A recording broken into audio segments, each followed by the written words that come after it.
Welcome to Networking RX, a podcast devoted to helping business professionals like you enhance your networking skills in order to become more proficient giving and receiving quality business referrals and improving the overall quality of your life and the lives of those around you. The Networking RX podcast is a production of AmSpirit Business Connections, an organization whose mission is to empower business success through networking. You know, when I was in high school freshman year, they had this, everyone wants you to take PE, and they kind of, I think it was a state requirement. So that first year, they put us on a bus, and we spent 9 weeks swimming. They'd take us to the local college, go swimming, and then we spent 9 weeks in gym, and then you had 9 weeks in study hall. But there was 9 weeks of bowling. They would put us in a bus, and they would take us to a bowling alley. And I loved it because it was so much fun. I mean, the pool was fun, but you're not really interacting with people in the pool. And gym, you're playing dodgeball or whatever it was. Study hall was be quiet the whole time, but just, realized that bowling was really kind of a social sport. And I didn't think much of it. And when I first got into doing what I do, running AmSpirit Business Connections, and I went back to where I went to college, Beloit College in Beloit, Wisconsin, and was talking to professors about, hey, this is what I'm doing. I know I went to law school, but I'm doing this really unique thing. And it's, I'm teaching people and about networking. And one of my professors said, have you read the paper by Robert Putnam called Bowling Alone? I'm like, no, I think the paper's called On Bowling Alone. There's a book out now called Bowling Alone, The Collapse and Revival of American Community. And I got to thinking about all this because my guest today, John Nerrell, is a professional bowler. And he's not here to talk about professional bowling. It's just he filled out some information for me and it came up, and I thought it was very interesting because as a professional bowler, he's not making he's not making LeBron money. He's making LeBron shoe shine guy money. But he certainly meets a lot of people with this. But John helps mid-career professionals who feel stuck, undervalued, underutilized. Helps them show up to find a job they love or how to figure out how to love the job that they have by building what he terms is a professional GPS to get them there. He's a celebrated coach. He's an author. I believe the name of your book is Your Mid-Career GPS. He's a speaker, podcaster, and he began his career, you probably guess, middle school mathematics teacher. But like many teachers, like many attorneys, I'm not practicing law. Many teachers, they go off and they do something else. They, that base they have leads them into something else. And he's embarked on a 25-year career in the education field. Before then, he got into full-time coaching, which is it's teaching to a degree. But he lives outside of DC with his spouse and their 21-pound cat, Amy Farrah Meowler. Is that what it is? That is for our love of the Big Bang Theory. Yes, yeah. With a little play on words there. Yeah, I watch little clips of it. It's very funny, but I've never been invested in it. But in his spare time, as I indicated, he is truly a professional bowler, and he actively competes on the PBA regional tour and has won a regional title. He was headed to Vegas, had an injury, so he can't bowl 50 games over the course of a week. I don't think I've bowled 50 games in my life. So welcome to the program. What's the best game you've ever had? You ever hit 300? I have. I've shot 28 300 games, and 2 of them are in professional competition. Wow. And I was nervous every single time. Wow. I'm sure that, I guess the 12th time you roll the ball down, would that be it? Yeah, it's 12 strikes in a row. Yeah. And some will say that getting the 11th one is the hardest, but you still got to knock 10 down on the 12th shot. So you still got to make that happen. Yeah. Wow. So you work with mid-career professionals, and I think there's a lot of people out there that do get stuck. I look at my own self. I started in public accounting, and to be perfectly honest, I was lost. It was the 90s. There was no LinkedIn. I didn't know anything about networking. I didn't know who to talk to. I was afraid to talk to anybody because you and me both. Yeah, I just didn't know, somebody's going to find out and I'll be fired. And then I'm unemployed trying to find a job. That would be horrible. And I, in time, realized that probably none of that was true. Nobody really cared. I don't mean, people move on all the time, so it wouldn't have been a big deal. But anyhow, I guess talk a little bit about your business and let's, kind of jump off from there. It's. Well, the thing that fascinates me most about our career journeys, Frank, is that there is a point in time that happens. And I typically believe it happens at mid-career where we sit there one day and we go, I don't know if this is where I'm supposed to be, or I don't know if I can do this anymore. For me, it happened. I taught for 14 years in a district in northern New Jersey, and it happened like around the 9, 10, 11-year mark where I was like, you just can't do this for the rest of your life. Yeah. And I love teaching. Teaching math was great, but I felt like I was getting stale and stagnant. And I worked in a great district where I was told on day one, you will retire from here. And my first thought was, dear God, I hope not, because there's got to be something else out there to do. And my mid-career moment was saying, look, I want to go work more with adults. I want to help teachers be better teachers.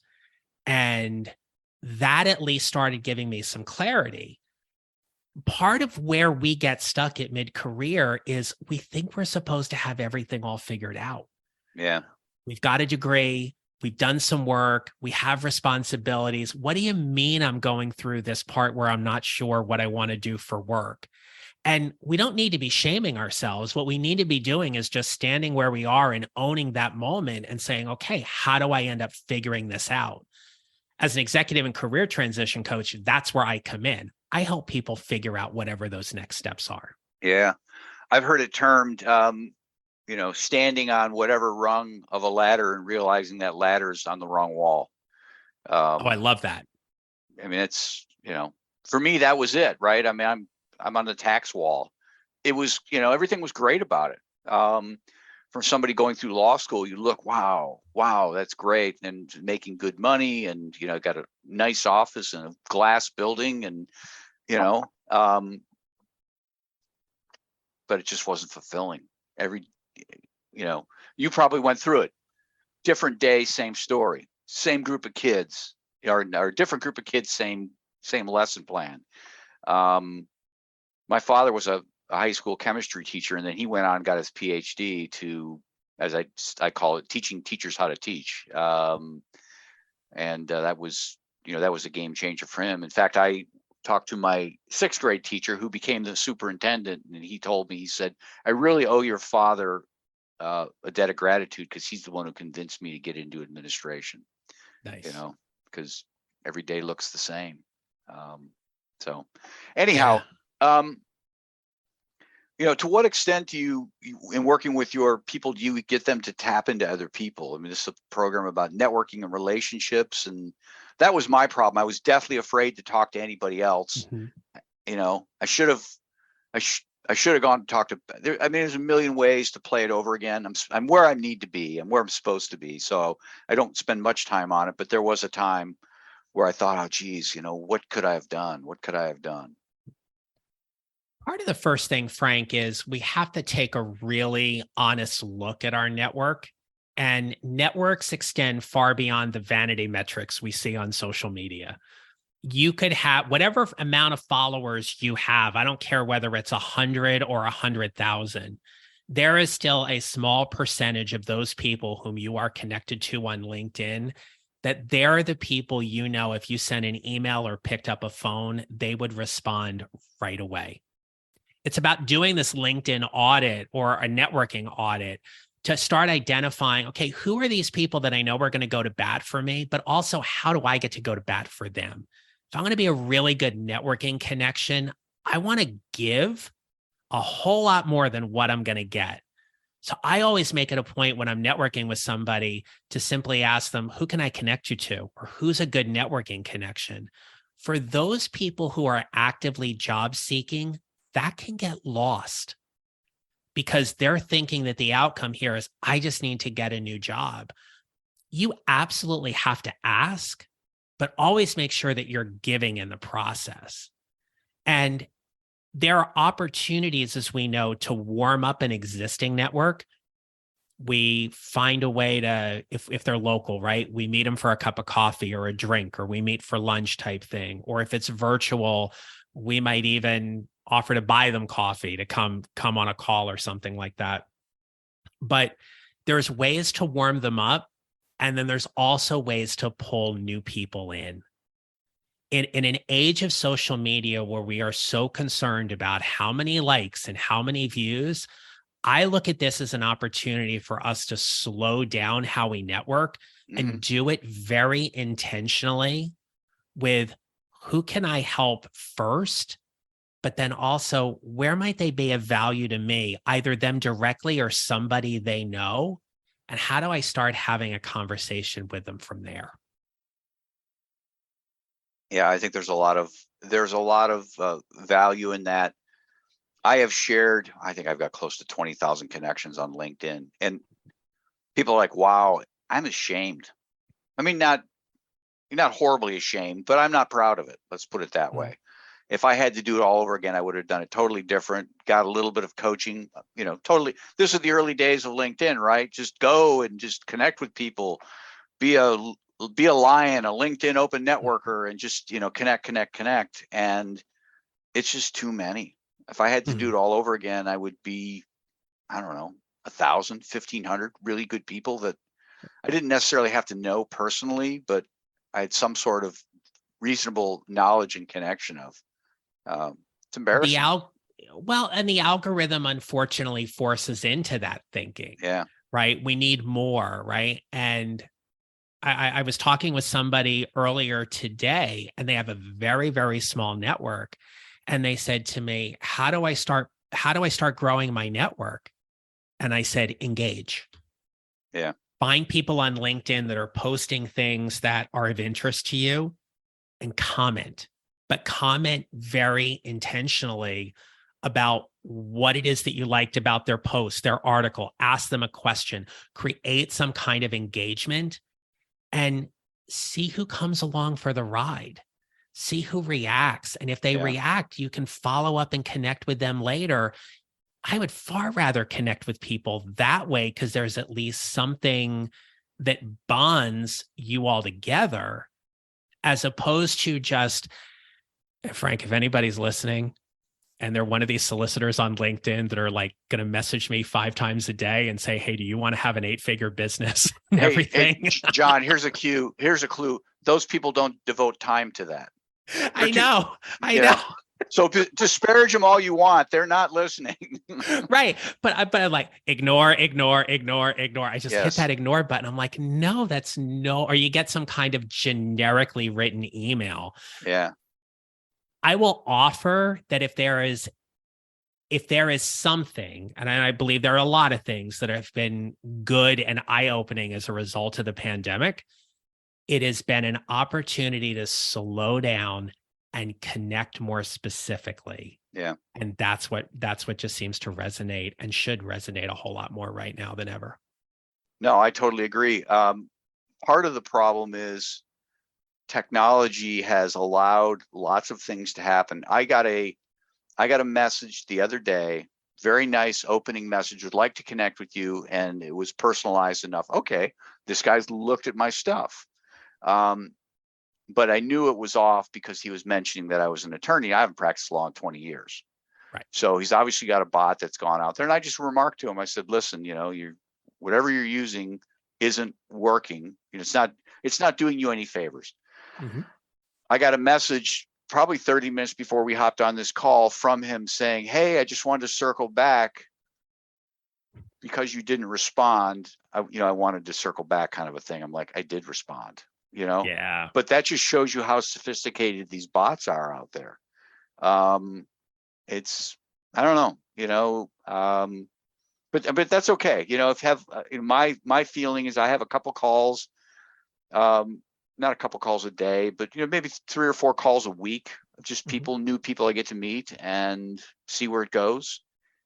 And not all those go somewhere. It's a sifting process, It is. And there's, I was talking with a coach colleague of mine recently, and they were wondering whether or not it was worthwhile for them to invest in a service that is touting they can get them 20 to 30 new leads a week. And I said, look, if that were to happen, can you really have all those calls in a week?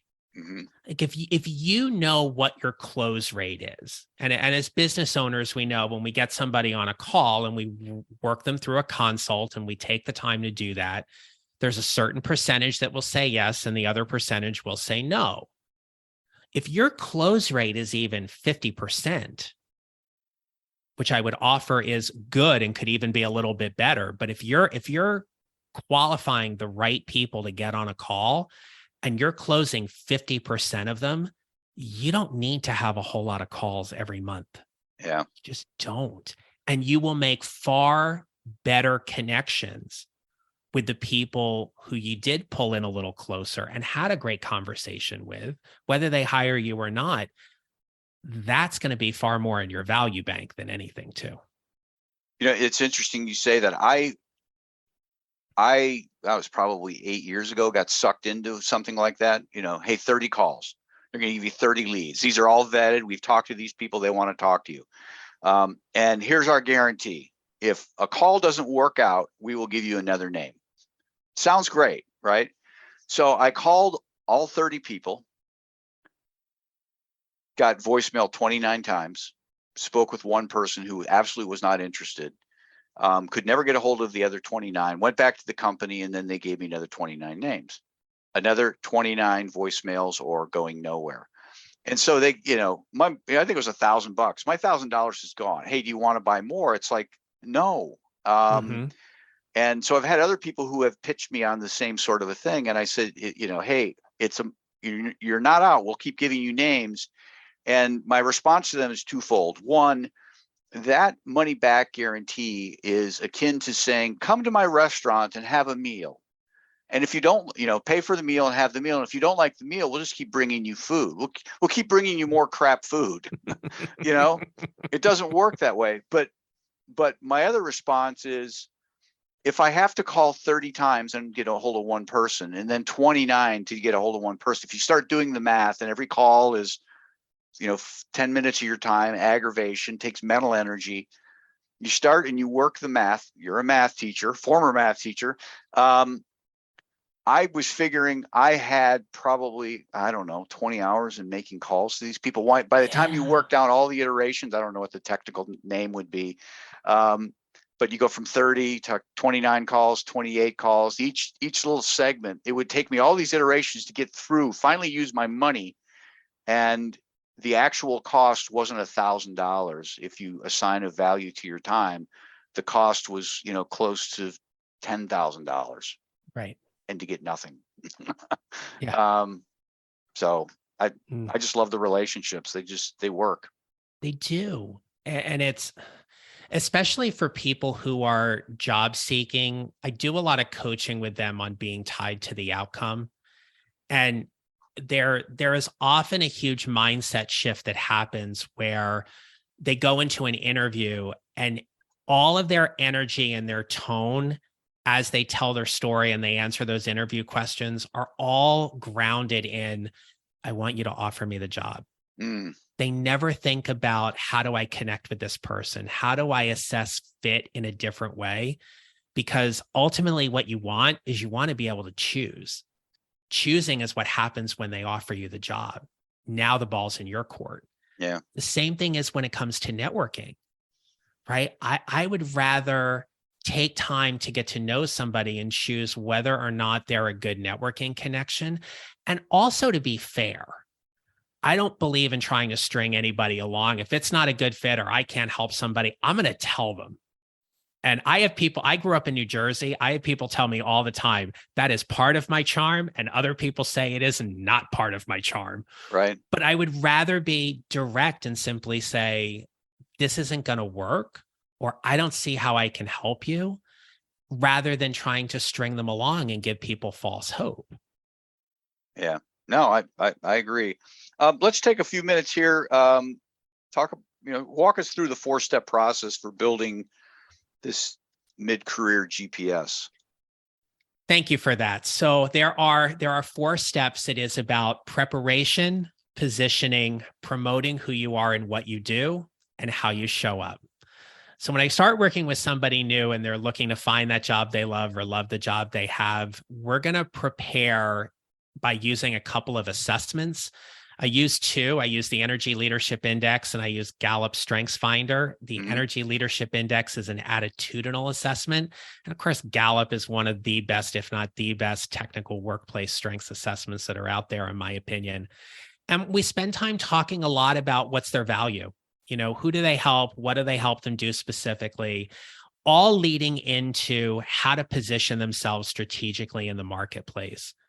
When we have clarity around what it is they want to do, we want to make sure that everything that brands them is aligned to strategically position. So their resume, their LinkedIn, and then, of course, how they network and interview, which factors into promoting who they are and what they do. There's a huge impact in how you tell your story. And I believe that when we tell our story from a place of value and service, we make better connections, we create greater engagement. And then finally, the last part is about how we show up. Showing up has been a big theme throughout my entire life, both for personal and professional reasons.